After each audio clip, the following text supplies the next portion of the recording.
आता आता ऐका, कुणबी सर्टिफिकेटच्या द्वारे तुम्ही ओबीसी मध्ये आलाय. आता आमच्यातले क्वालिफाईड आम्ही 11 पोरं सुचवतो. ऐका हो, आता पहिल्यांदा 11 विवाह आपल्यामध्ये करूया की. आता तुम्ही आमच्यात आलाय की नाही? 11 विवाह केले पाहिजेत का नाही केले पाहिजे? आता काय जात पात राहिलं का?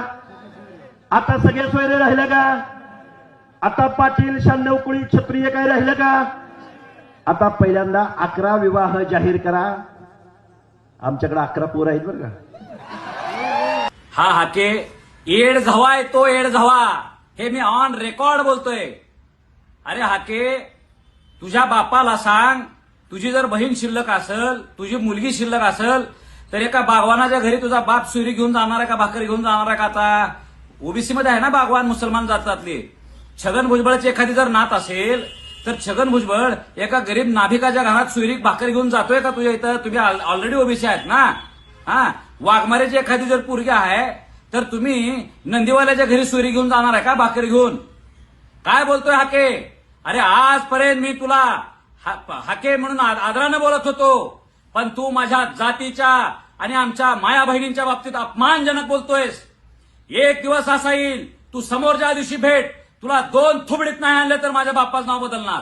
अरे हाके, तुला कळलं पाहिजे, सुईरीक हा पार्ट वेगळा आहे. सुईरीक ही भाकर घेऊन आम्ही मराठा आणि कुणब्याची आमची सुईरीक होती, अधिकृत होती. धनगरात होती आहे.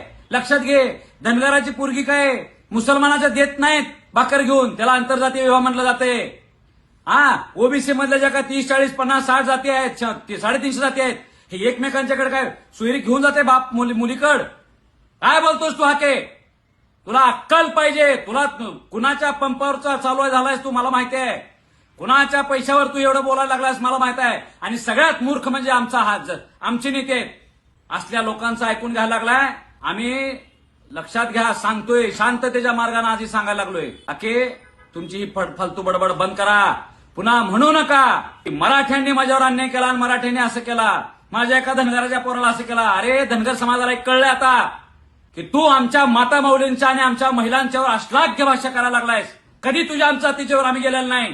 धनगरांच्या बाबतीत आम्ही कधीही वाकडं बोललेलो नाही. मी तर अभिमानानं मिरवलाय, माझ्या गळ्यात धनगरांनी माळ घातलेली आहे. तू मराठवाड्यात आमच्या येऊन असं जर काय पेरणी करत असशील तर तुझे प्रत्येक पत्ते खोलणार आणि काय व्हायचं ते होऊ द्या. चला एकदा होऊन जाऊ द्या समोरासमोर. लक्षानं माझ्या समोर यावं आणि सांगावं तुझी पोरगी तू द्यायला तयार आहेस का आज मुसलमानाच्या?